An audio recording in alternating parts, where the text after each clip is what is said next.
이제 7장 36절로 50절 말씀에 나오는 옥합을 깨뜨려 주님의 장례를 얘기했던 한 여인에 관한 말씀을 함께 나눕니다.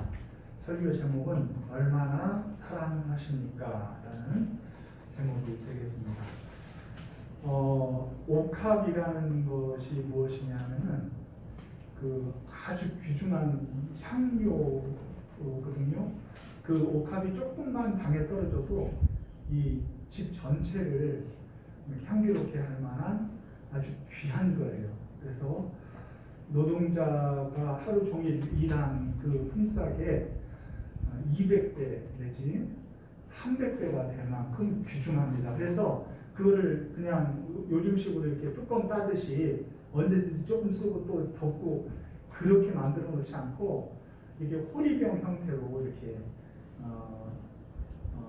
이걸 밀봉이 돼가지고 이 향품을 팔게 되어집니다. 이 향품을 쓰려고 하면은 필연적으로 어떻게 해야 되냐면은 이제 목을 따야지만, 그래서 옥합을 깨트린다 그랬죠. 깨트려야지만 쓸 수 있는 그것이 옥합입니다. 문제는 옥합이 아니라 옥합보다 더 아름다운 한 여인에 관한 이야기죠.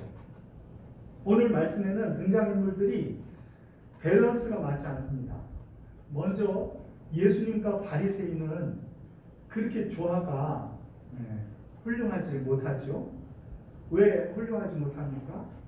예수님께서 자주 바리새인들을 향하여서 이 독사의 자식들아, 너희 발 앞에 놓인 임박한 진노를 너희가 어떻게 피할 것이냐. 바리새인들을 예수님이 종종 이제 심하게 그들을 책망했기 때문에 예수님과 바리새인이 함께 식사 자리에 있다는 자체가 언밸런스한 그런 이야기죠. 그런데 거기에 더욱더 아이러니하고 전혀 어울리지 않냐는 한 여인이 그 자리에 함께 동석을 합니다. 그 여인을 소개하기를 성경이 뭐라고 얘기합니까? 37절 말씀에 보니까 동네에 죄를 지은 한 여자가 있었는데 그 여자가 왔다는 거예요. 그러니까 예수님하고 죄를 지은 여인도 어울리지 않을 뿐만이 아니라 이 바리새인하고 죄를 지은 여인은 더더욱이 어울리지 않는 거예요. 너무 안 어울리는 조합이에요. 물론 다 안 어울리는 조합 같은데 모아놓으면 훌륭한 하모니를 이룰 수도 있죠. 그런데 너무 안 어울리는 사람들이 한데 모였단 말이에요. 자, 그러면은 우리들이 그 여인에 대해서 설명하는 동네에 죄를 지은 한 여자가 있다. 무슨 죄를 지었을까요? 무슨 죄를? 아니, 그거를 목사님이 우리한테 물으면 어떻게 합니까? 그런 표정으로 쳐다보시는데 무슨 죄를 지었을까요? 이 여인이? 그 당대 죄인은 딱 두 종류로 나뉘어요. 그냥 일반적으로 모든 사람들에게 죄인이다 라고 평가가 되는 사람은 한 부류의 사람은 세리예요.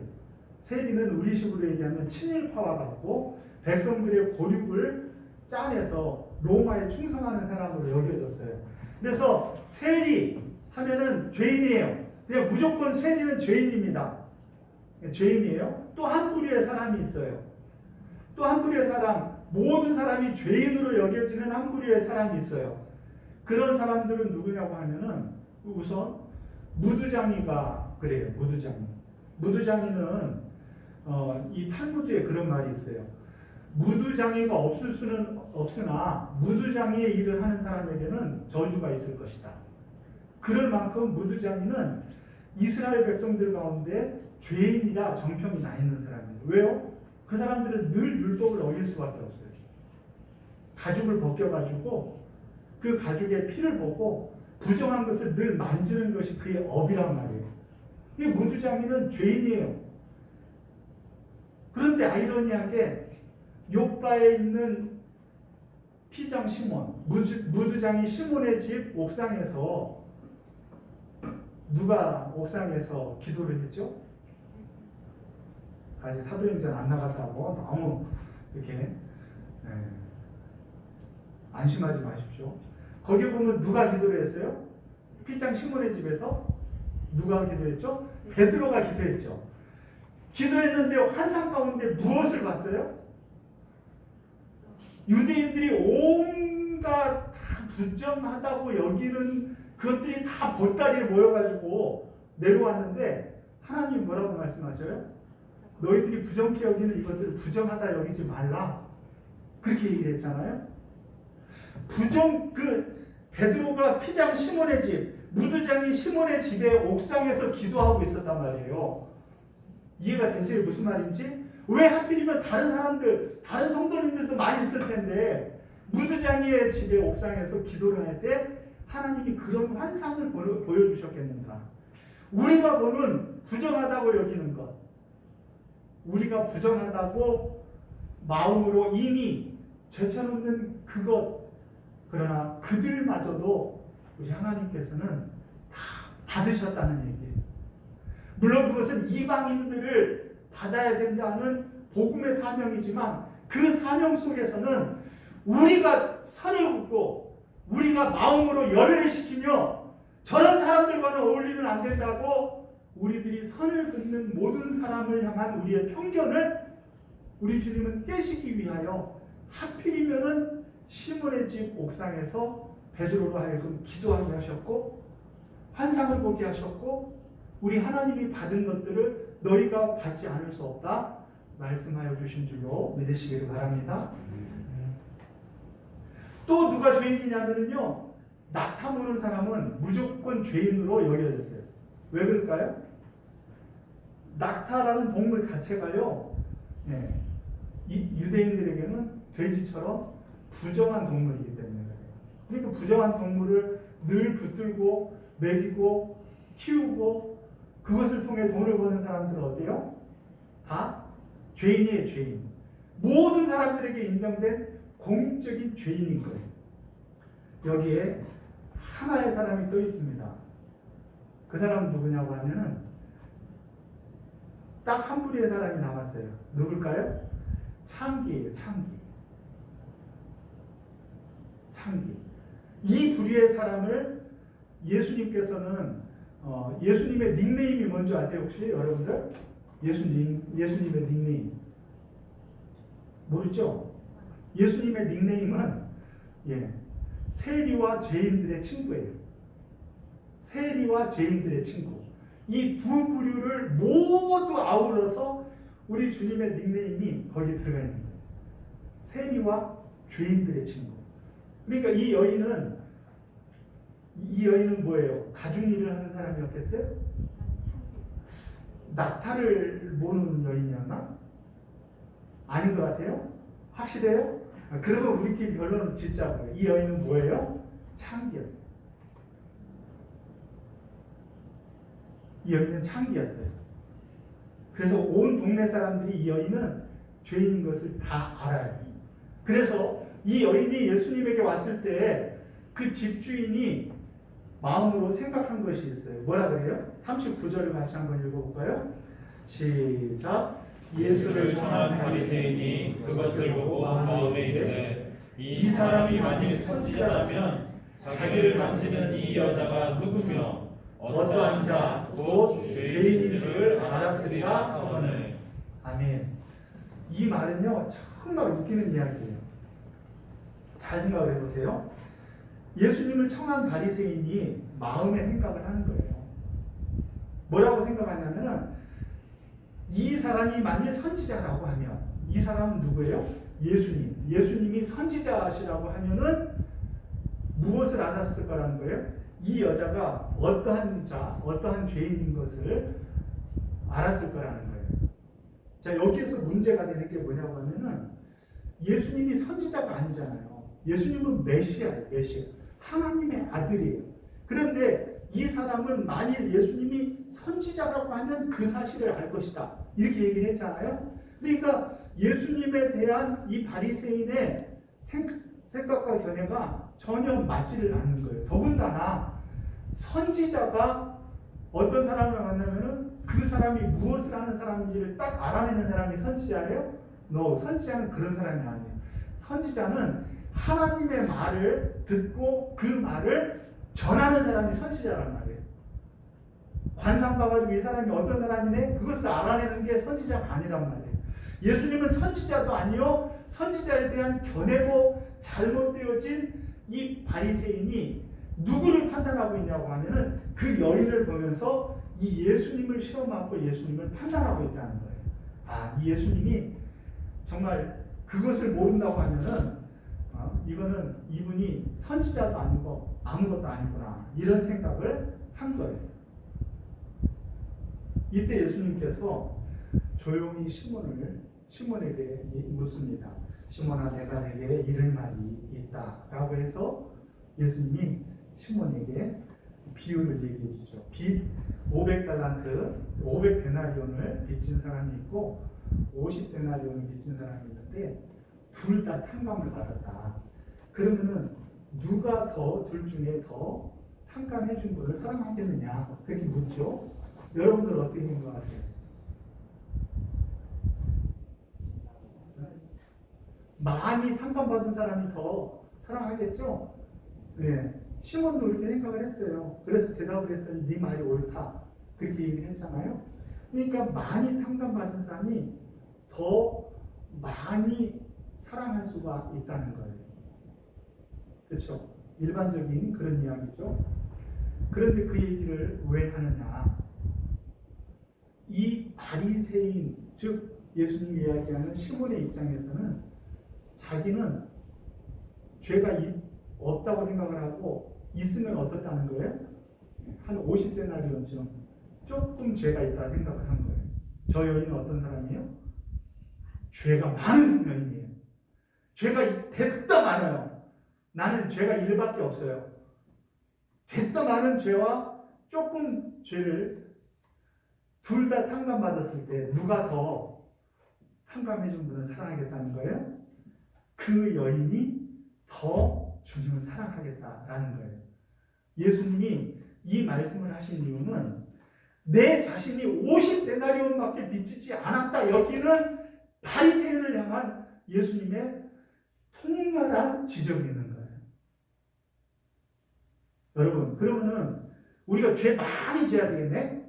이 논리라고 하면 우리 죄 많이 져야죠. 여러분들은 너무 착해. 특히 우리 남머시기 우리 집사님 같이 너무 성품 좋은 분은 너무 손해야. 왜냐하면 탕감받은 게 조금밖에 없어, 주님 앞에. 아, 진짜 너무 억울해. 네? 주님 조금밖에 사랑 안 할 거야. 여러분 그렇게 생각하세요? 천만의 말씀 만만의 쿵떡이지. 그렇지 않아요. 우리가 주님을 사랑하는 것은 내가 죄 그냥 많이 져가지고 죄 많이 진 가운데 구원받고 용서만 받았기 때문에 내가 주님을 많이 사랑합니까? 아니에요. 어떤 사람들은 죄 하나도 안 지은 것 같은데 그 사람이 주님 앞에만 가면은 주여 나를 불쌍히 여겨달라고, 나를 긍휼히 여겨달라고 울며 기도하며 주님 앞에 서서 나 같은 죄인을 용서해 주심을 감사합니다 감사합니다 하잖아요. 그 사람이 더 사랑하는 거예요? 죄 많이 지고 돌아온 사람이 더 사랑하는 거예요? 그래서 우리는 어떤 사람이 더 사랑하느냐, 어떤 사람이 더 주님을 사랑하느냐, 그것은 내 죄에 대한 인식이 많은 사람인 거예요. 내 죄에 대한 인식, 내가 얼마나 죄를 졌느냐, 어떤 종류의 죄를 졌느냐, 어떻게 죄를 졌느냐, 이게 중요한 게 아니에요. 내가 나를 하나님 앞에 세웠을 때 얼마나 큰 죄인으로 여기느냐, 내 죄에 대한 무거움을 얼마나 크게 받느냐, 이게 중요한 거예요. 바리새인은 그것을 너무나도 가볍게 여긴 거예요. 가볍게. 내 죄는 나는 거의 죄 안 져. 난 거의 완벽하거든. 나뿐만이 아니라 바리새인들은 율법의 한 구절 한 구절을 지키려고 애쓰고 하나님 편에 서서 힘써 주님을 기쁘시게 하려고 무지 애를 썼던 사람이에요. 그래서 그들이 자기 스스로 자신을 향한 죄에 대한 인식이 얕은 거예요. 얕아요. 오늘날 예수 믿는 우리들도 마찬가지예요. 여러분들은 큰 죄인이라고 생각합니까? 아니면 나만큼만 믿어봐, 이런 생각을 갖고 있습니까? 우리의 인식의 값이, 죄에 대한 우리의 인식의 값이 낮고 작기 때문에 우리는 주님을 많이 사랑하지 못하는 거예요. 여러분들이 예수 믿고 구원받고 변화되어졌을 때 그 기쁨들을, 그 감격과 환희들을 혹시 여러분들이 아직도 기억하고 계신지 모르겠어요. 기도원에서 울며 기도하고 방언이 터지며 주님이 살아계시다는, 오늘날 살아계신 주님이 나를 붙들고 있다는 그 감사와 감격이 여러분들에게 있었을 때 여러분들의 삶이 지금과 같았습니까?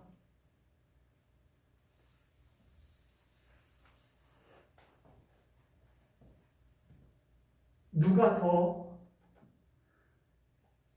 주님을 사랑하는가? 얼마나 사랑하는가? 그것은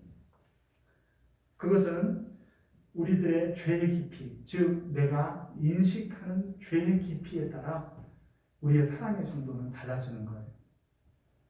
이 여인은 주님 때문에 큰 은혜를 받고 변화된 심령이 됐어요.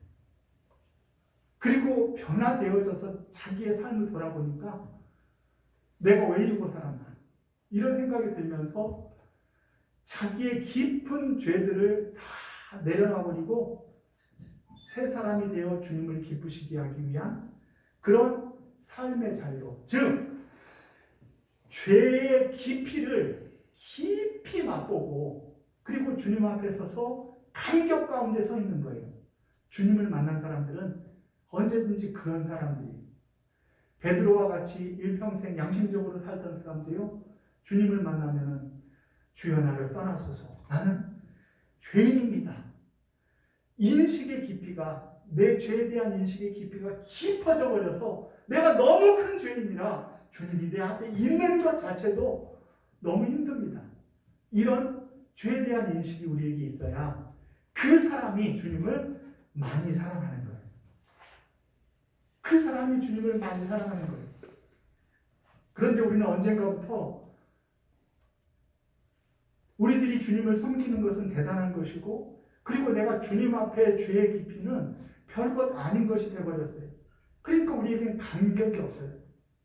예전에 우리가 주님을 만났을 때의 그 감격 가운데는요, 교회 오면은 쓸고 닦고 싶고요, 정말 주님 앞에 나와서 무엇이든지 하고 싶어가지고요, 교회에 빨리 달려나오고 정말 교회에서 힘써 수고하고 애쓰고, 그래가지고 예전에 우리 믿음의 선진들이 제일 하고 싶은 봉사가 뭔지 아세요?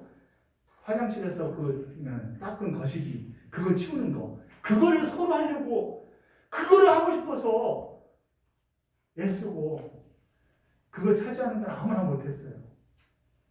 그렇잖아요? 근데 왜 그러냐 하면 감격이 있기 때문에.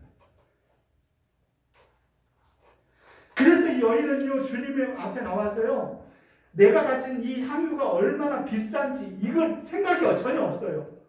그리고 이 향유를 부을 때 얼마나 좋은 수건을 두미고 가서 이런 생각을 할 틈이 없어요.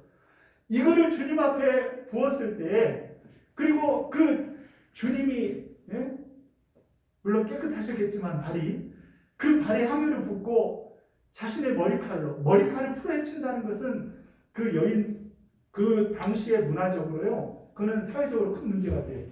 예를 들어서 문헌에 의하면은 자기 머리를 풀어 헤쳐서 소방받은 여인도 있어요. 남편한테 버림을 받아도 할 얘기가 없는 그 정도예요. 머리가 헤쳐지는 거. 굉장히 오늘날에도 큰 죄지만 당시에는 무서운, 이제 정말 하지 말아야 될 행동인데, 그것을 따질 여유가 이 여인에게 있어요, 없어요? 없어요. 그것을 생각할 여유가 없어요. 주님 앞에 자신의 머리칼로 주님의 발을 닦으며 입을 어디에 맞췄어요? 발에 입 맞췄다 그러니까 우리는 발이 이렇게 쓰면, 죄송합니다, 이렇게 맞춘 줄 알아요? 원어적인 의미는요, 주님의 발에 숨이 막히도록 입을 맞췄다 이 말이에요. 숨 쉴 틈도 없이 주님의 발에 계속 입을 맞추며 자신의 죄를 해결해 주시고 자기를 변화시켜 주신 그 주님 앞에 죄의 깊이를 느끼면서 주님 앞에 그 향유를 붓고 머리칼로 닦으며 숨막히는 키스를 주님 앞에 주님의 발에 하면서 어떻게 했느냐 하면은 나를 변화시키고 나를 살려주신 주님 앞에 사랑의 고백을 한 거죠. 그래서 이 여인은 죄의 깊이를 알고 주님 앞에 나온 것이고 또 하나는 회개의 깊이를 안 것이에요. 회개의 깊이. 회개의 깊이를 알아야 그래야 많이 사랑할 수 있는 거예요. 죄가 많다고 다 되는 게 아니잖아요. 회개라는 것은 돌이키는 거예요. 돌이킴. 이 여인은 돌이킴의 깊이가 깊었어요. 얼마나 처절하게 돌아서느냐고 하면은 이 사람은 새 것이 되었도다. 변화된 사람이 되어버린 거예요. 완전한 돌이킴으로 예전에 죄악 가운데 있던 것들은 완전히 내려놔 버리고 주님 앞에 어떻게 됐냐 그러면 새 사람이 되어버린 거예요. 돌아섬의 깊이가 큰 거예요. 그래서 주님을 많이 사랑한 거예요. 마지막으로 이 여인은요, 행동의 깊이가 달라졌어요. 삶의 깊이, 행동의 깊이가 달라요. 아무도 신경을 안 씁니다. 아까 얘기했죠. 조화가 맞지 않다고.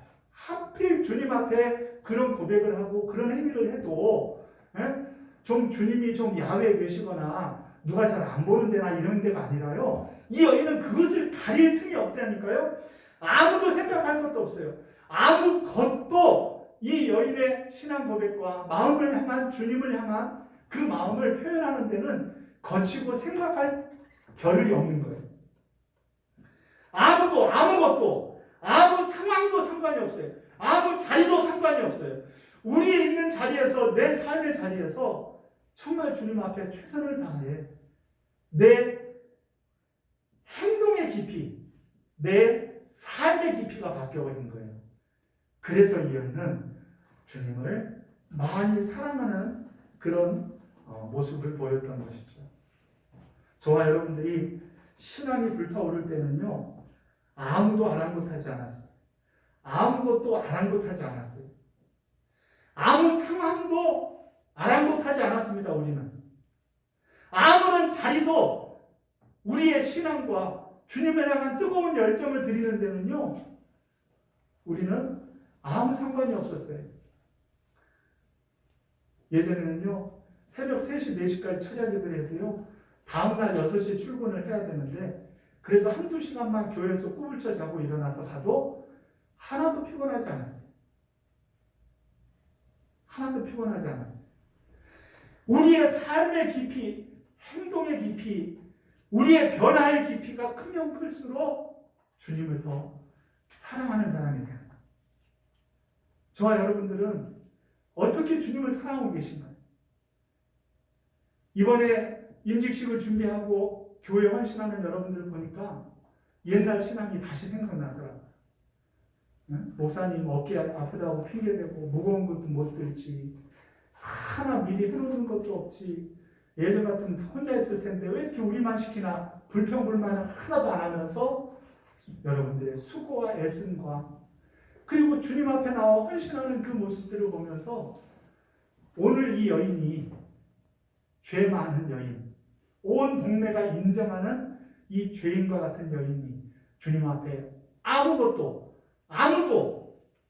아무런 사람들의 시선도 의식하지 아니하고 아랑곳하지 않고 주님 앞에 사랑을 고백했던 그 삶의 깊이에 변화 있는 모습을 보면서 여러분들의 모습이 보여지고, 그리고 그 주님을 사랑하여 행동하는 삶으로 살아내는 여러분들의 모습 속에서 우리 사랑하는 교회는 소망 있는 교회구나. 여러분들이 변화되어져서 헌신하고 수고해서 애쓰고 정말 누가 시키지 않아도, 출석 체크하지 않아도 여러분들이 나와가지고 애쓰고 수고하는 모습을 보면서 정말 주님 앞에 연애 감정, 예전에 주님을 처음 만났을 때 그 기쁨들이 조금씩 살아나는 그런 모습들을 보면서 우리 사랑하는 교회는 앞으로 비전이 있고 주님이 기뻐하는 아름다운 교회가 되어질 것을 확신합니다. 여러분들은 다른 사람, 다른 상황, 다른 장소 이런 것들을 지금 따질 겨를이 없어요. 주님을 사랑하는 마음이 여러분들에게 있을 때는요, 죄의 깊이, 그리고 회개의 깊이, 그리고 행동의 깊이가 변화되어져서 나타나는 여러분들의 모습이 되어져야 될 줄로 믿습니다. 이런 여인의 모습을 주님께서 다 보시고 이 시몬, 이 바리새인에게 올바른 깨달음을 준 이후에 예수님께서 그 여인의 한 일을 기뻐하시면서 바리새인과 이 여인을 비교해서 바리새인의 한 것과 이 여인을 비교해서 말씀을 하신 다음에 예수님께서 뭐라고 얘기하시냐? 48절 같이 읽습니다. 48절 시작. 이에 여자에게 이르시되 내 죄 사함을 받았느냐 하시니 아멘. 그렇게 했으니까 죄 사함을 받았다는 얘기가 아니라 너의 죄의 깊이, 회개의 깊이, 행동의 깊이의 변화의 모습을 보니까 너가 구원받은 하나님의 백성이라는 것을 우리 주님이 선포하시는 거예요. 내가 구원받기 위해서 그렇게 한 것이 아니에요. 그런데 우리들의 변화되어진 삶의 모습을 보니까 그 속에 주님이 믿음을 본 거예요. 그 믿음을 인정하시면서 내 죄 사함을 받았느니라 주님께서 이 여인을 칭찬하시면서 예수께서 여자에게 50절에 내 믿음이 너를 구원하였으니 평안히 가라 라고 말씀하여 주신 줄 믿으시기를 바랍니다. 여러분들 우리들도요 죄의 깊이를 여러분들이 깨달으셔야 돼요. 여러분들이 망나니로 살다가 돌아와야지만 큰 믿음, 큰 은혜를 받는 거 그거 아니에요. 여러분들이 정말 주님 앞에 여러분들을 세워보면요 모두가 천길 낭떠러지와 같은 큰 죄인이에요. 우리 모두가. 그런데 바리새인은 죄인으로 크게 여기지 못했기에 주님 앞에 감사를 드리지 못했죠. 주님을 사랑함을 표현하지 못했죠. 그런데 이 여인은 그 죄의 깊이를 이제 보았기 때문에 주님 앞에 내 재산이 얼마고 이 향유가 얼마며 이것을 어떻게 드려야 되며 어떤 절차로 어디에서 드려야 되는지 그거를 따질 겨를도 없이 주님 앞에 헌신하여 옥합을 깨뜨려 자기의 믿음을 고백한 이 여인의 모습, 이 여인의 모습이 저와 여러분들의 모습이 되어주시기를 주의 이름으로 축원합니다. 사랑하는 교회를 30년, 20년 이렇게 섬기고 나니까 내가 바리새인처럼 변해서 나는 별로 죄는 없는 것 같고 별로 나는 잘못한 거 없는 것 같고 별로 나는 돌이킬 거 없는 것 같은 여러분들은 바리새인이에요. 그러나 몇십 년을 주님을 섬겼어도 내 모습 속에 죄의 본질을 보며 그 깊이를 깨닫고 주님 앞에 나는 가슴을 치며 나는 죄인으로서이다 고백하며 주님 앞에 나오는 저와 여러분들이 되어지실 때 저와 여러분들은 주님을 얼마나 사랑하는가 많이 사랑하고 많이 주님의 기쁨 되는 저와 여러분들이 되어주실 줄로 믿습니다. 236장 복음찬송 120장 함께 찬양합니다. 내게 있는 향유옥합 함께 찬양하시면서 이 여인이 드린 것이 아니라 내가 주님 앞에 내 자신을 깨어드린다라는 마음으로 함께 찬양하십니다.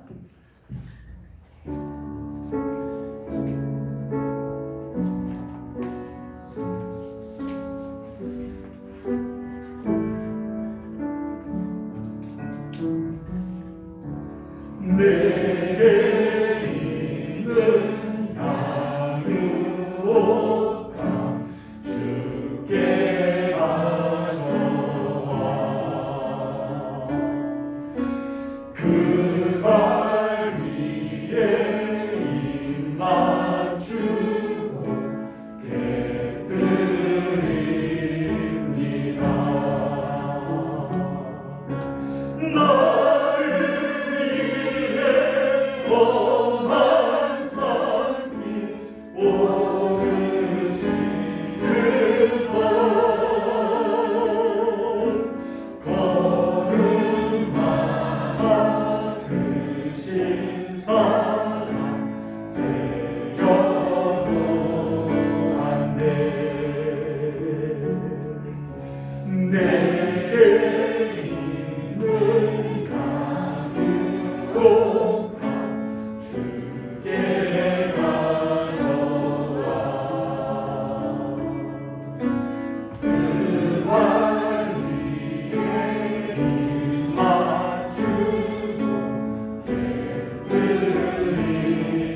주님께로 나의 죄는 대속하사 그 자리에서 일어나셔서 내게 있는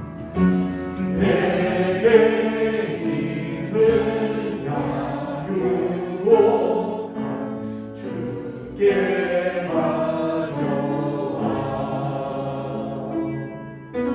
그 발 위에 일 맞추고 깨뜨리리라. 주님 다시는 주님 다시 땅 위에 임하실 그때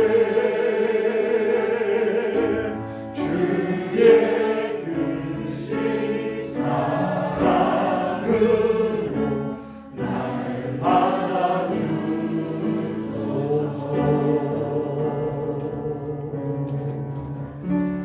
주님 다시 이 땅에 임하실 그때 주의 크신 사랑으로 날 받아주소서.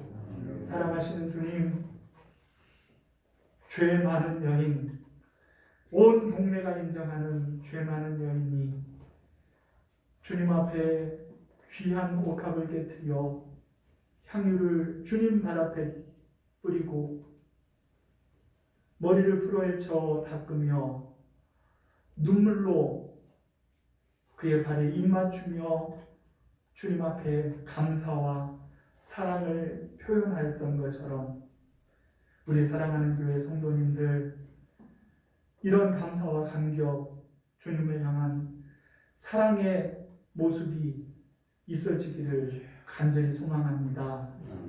어느덧 우리들이 굳어지고 어느덧 익숙해지고 어느덧 타성에 젖어서 그저 저희들의 신앙생활이 왔다 갔다 하는 신앙에 그치고 감사와 감격을 잃어버린 신앙이 되어지진 않았는지 돌아보게 하시고 이 여인처럼 주님 앞에 아무도 어떠한 곳인지도 어떠한 상황인지도 아버지 하나님 아랑 곳 없이 주님을 향해 사랑을 고백하고 감사를 드렸던 아름다운 헌신이 우리 사랑하는 교회 성도님들 가운데 넘쳐나게 하여 주시옵소서.